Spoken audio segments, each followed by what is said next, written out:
Lara, bakit hindi mo pinagtapat kagad sa akin ang lahat ng totoo? Sana natulungan kita sa lahat ng pinagdaanan mo. Sana nabago ko pa ang buhay natin. At sana hindi na lang ako umalis sa tabi mo. Wala ka nang magagawa nun, Ramiro. Nakatali ka na kay Bawanan nun. Nakabilanggo na tayo sa kanya-kanyang sitwasyon. Lara, patawarin mo ako. Alam kong marami akong pagkukulang. Kinaya mo ang lahat na mag-isa. At isinilang mo ang ating anak. Oo, pero sa kabila ng ginawa mo, minahal ko ang anak natin. Kahit nasa tiyan ko pa lang siya. Minahal ko siya.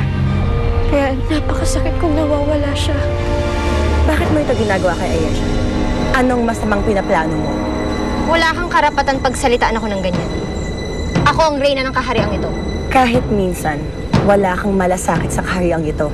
Naging reyna ka lang dahil dyan sa koronang nakaputong sa ulo mo. Pero sa puso at hangarin, kahit kailan hindi ka karapat dapat maging reyna. Kailangan malaman ni Ina at Almiro ang mga ito. Halika na. Kung si Ayesha nga ang anak natin, hindi siya nawawala. May paraan para malaman natin ang katotohanan. Isa ito sa mga laruan ni Ayesha. Paborito niyang manikang ito. Nasa manikang ito, nakabakas ang kanyang mga yakap at halik. Kapag niyakap ito ng kanyang tunay na ina,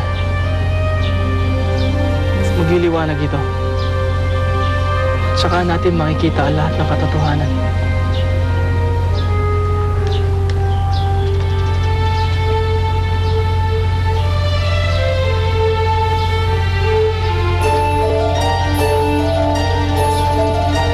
Para sa lahat ng pagmamahal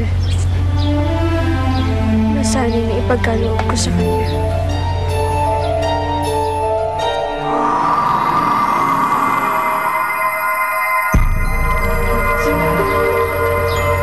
Si Lara nga ang ina ni Ayesha. Hindi ang isang katulad mong hahadlang sa mga plano ko!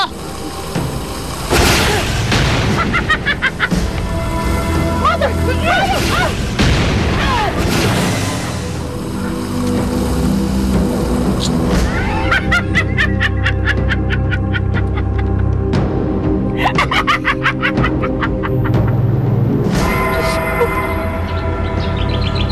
Kaya pala magaan ang loob ko sa kanya. Dahil siya ang anak ko. Pero paano nangyari yun? Hindi ko rin alam. Pero si Bawana ang lahat ng may kagagawa nito. Pinaniwala niya sa akin na anak namin si Ayesha. Yun pala. Ninakaw niya lang ang bata kay Lara. Imo Saraya! Huwag niyo akong iwan! Imo Saraya! Yan ang nararapat sa mga pangahas na katulad mo. Oh! Mother! Mother! Mother, look! Ano naman? Mukhang nakabukingan na!